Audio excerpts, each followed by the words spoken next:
Admiral Kethvar's 4 hearts hammered against his chitinous chest as the sensor readings confirmed his worst nightmare.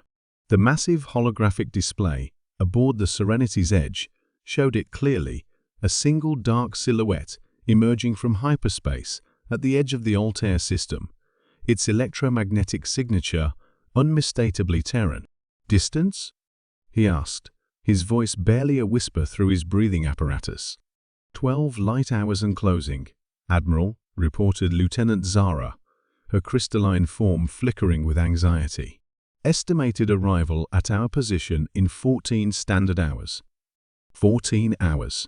Kethvar closed his compound eyes and felt the weight of his species' fate settling on his shoulders. Around him, the bridge crew of the most advanced vessel in the Altairian fleet worked in hushed, desperate efficiency, knowing they were witnessing the beginning of the end. "Signal the homeworld," Kethvar ordered. Emergency Protocol 7. All civilian populations to the deep shelters immediately. The communications officer, a nervous Aquarian whose tentacles were pale with fear, transmitted the evacuation orders with trembling appendages. Across the Altair system, entire worlds would soon be in chaos as billions of beings sought shelter from what was coming. Kethvar had studied the files. Every military commander in the galaxy had.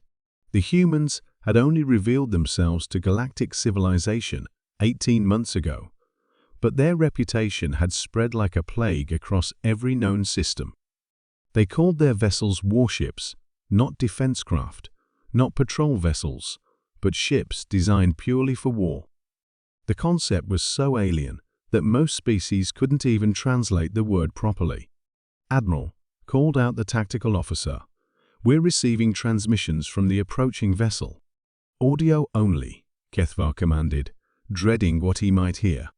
The speakers crackled to life, and a voice emerged calm, almost casual, speaking in heavily accented galactic standard.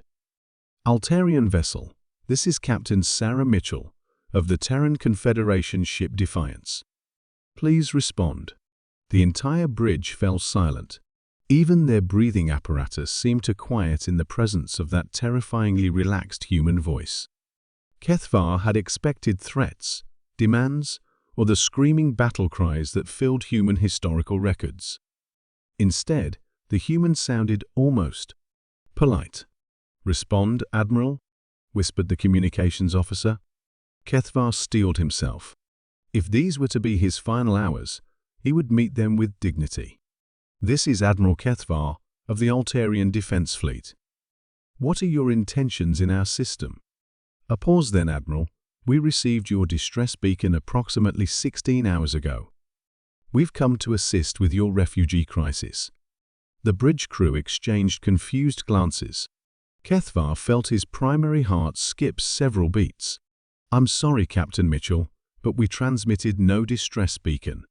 There is no refugee crisis in this system." Another pause, longer this time.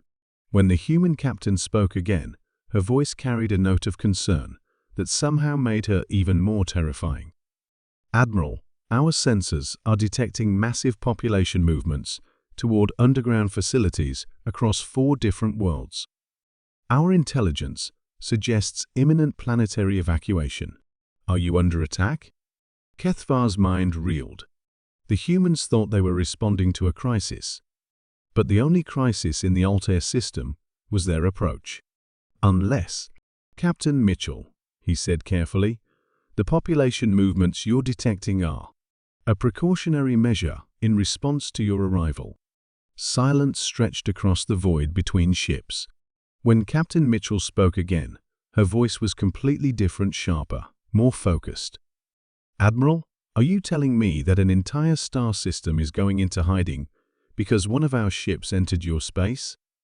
Captain, surely you understand the reputation your species has acquired." "No, Admiral, I don't think I do. Please enlighten me." Kethvar felt sweat beading on his carapace. How did one explain to a human that they were considered the most terrifying predators in known space? "Captain, human military vessels are classified as extinction-class threats by the Galactic Council. Your arrival in any system typically precedes significant casualties. The silence that followed was so complete that Kethvar wondered if the transmission had been cut. Then, impossibly, he heard something that chilled him to his core. The human was laughing. "Admiral," Captain Mitchell said, between what sounded like genuine amusement, "I think there's been a misunderstanding. The Defiance is a humanitarian relief vessel. We carry medical supplies, emergency food, prefabricated shelters, and engineering equipment. Our weapons are purely defensive." Kethvar's tactical officer frantically ran deep scans on the approaching ship. His translated voice was confused as he reported, "Admiral, the vessel's primary cargo appears to be food synthesizers, medical equipment, and construction materials. Weapon signatures are minimal." "That can't be right," Kethvar muttered. "Run the scan again." "Captain Mitchell," he said aloud, "our intelligence indicates that human vessels are equipped with something called nuclear weapons capable of sterilizing entire planets." "Well, yes," the human replied matter-of-factly, "but we're not here to use them. We're here because our monitoring stations picked up what we interpreted as a distress signal. Massive population movements usually indicate natural disasters, plague outbreaks, or hostile invasions." Kethvar felt the universe tilting around him. "Captain, the population movements are because your people are considered dangerous."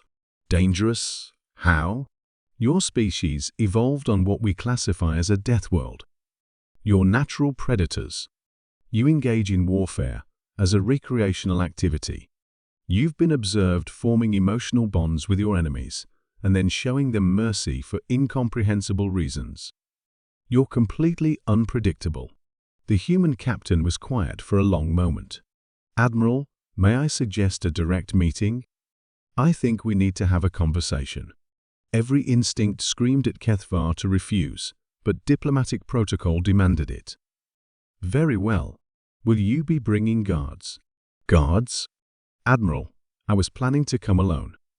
Unless you'd prefer I bring my medical officer? She's excellent at cross-species communication." Alone. The human was willing to board an alien vessel alone, surrounded by potential enemies, as if the thought of danger had never occurred to her. Kethvar realized this might be even more terrifying than if she'd demanded a full military escort. 2 hours later, Kethvar stood in his ship's docking bay as a small human shuttle attached to their airlock. When the doors opened, Captain Mitchell stepped through a woman of average height, with graying hair and laugh lines around her eyes. She carried no visible weapons and moved with the casual confidence of someone taking a pleasant stroll. "Admiral Kethvar," she said, extending her hand. "Sarah Mitchell. Thank you for agreeing to this meeting." Kethvar stared at the offered hand, a human gesture he recognized as peaceful. Tentatively, he reached out with one of his smaller manipulator arms and touched her palm. Captain Mitchell smiled. "Now, let's talk about why half the galaxy seems to think we're monsters, shall we?" As they walked toward the conference room, Kethvar couldn't shake the feeling that everything he thought he knew about humans was about to be shattered. And somehow, that possibility was even more unsettling than believing they were conquerors.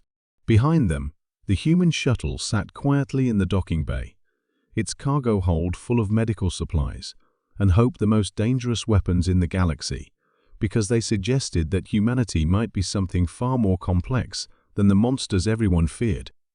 The end, Kethvar realized, might not be what anyone expected.